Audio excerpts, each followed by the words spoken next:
I had known John Williams for a very long time, and with this film, I knew this was a John Williams film, and I called him and said, "You must do this." And there's a great march waiting to be written by you. The beginning of the 70s for me in my career in working in music was particularly set by the beacon of Fiddler on the Roof, which was done approximately 1970, the pre-production and the post-production of that film, all of which I took part in.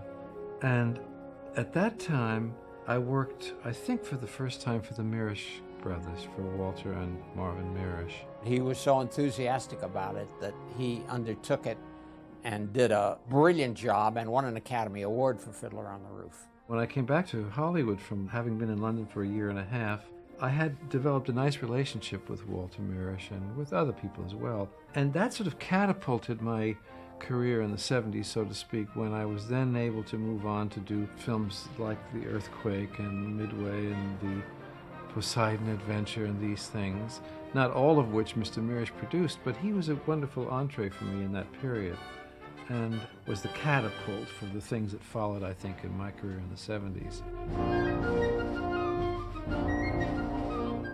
My best guess is they'll hit Midway from the northwest, but there's no intelligence to support that. Where Midway is concerned, two pieces of music have remained with me, at least. The Midway March, which we perform a lot in the Boston Orchestra and others, and also another piece called The Men of the Yorktown. It was more of a hymnal piece at the end of the film. Now that I think of it, not so unrelated to the end of Saving Private Ryan, which came decades later. It doesn't make any sense, Admiral. Yamamoto had everything going for him. Power, experience, confidence. Were we better than the Japanese or just luckier? The period of the Second World War, military music and band music in general, certainly was part of my background. I was a young child when the Second World War was raging, and I was very interested as a youngster, even 8, 10 years old, of looking at the newspaper every day to see where the various troop movements had been progressing on all the sides. And I was fascinated with the Pearl Harbor attack, of course, as a youngster. It captured my imagination, and we were all just transformed with excitement and even dread in some cases of the history that was emerging. And the Battle of Midway, I do believe that I remember that as a youngster as one of the great naval battles in our history. A pretty horrifically sad day, great loss of life out there on both sides. But it also had a kind of romantic aspect to it. The further we get away from these great naval battles, the further we get away from the tragic elements of them, and they become more romantic pages in a history book. But when I finally was given this opportunity to score the film Midway, I carried with me all that sort of baggage from my younger life.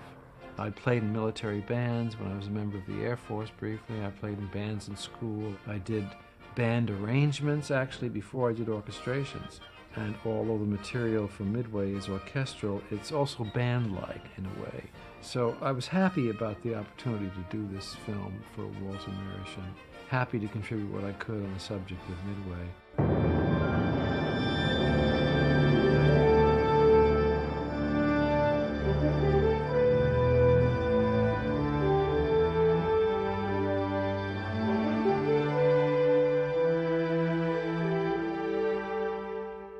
Well, it is certainly one of the roles of film score to attach melodic identification with, in this case, the countries at war or the personalities involved on either side.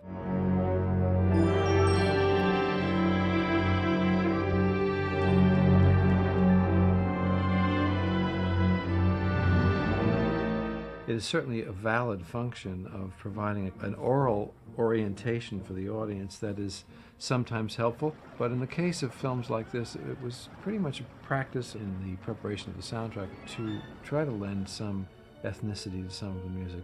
The thing about John Williams that's so wonderful is that he knows when not to use music. He doesn't overburden you in certain areas with it. He knows exactly where it should be. I don't love you anymore. It was a mistake. Say it to my face.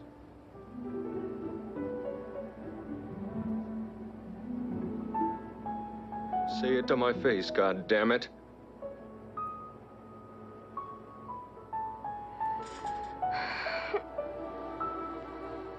That's always a joy, because when you come in to listen to the first run-through, you know, it's boom, he's got it.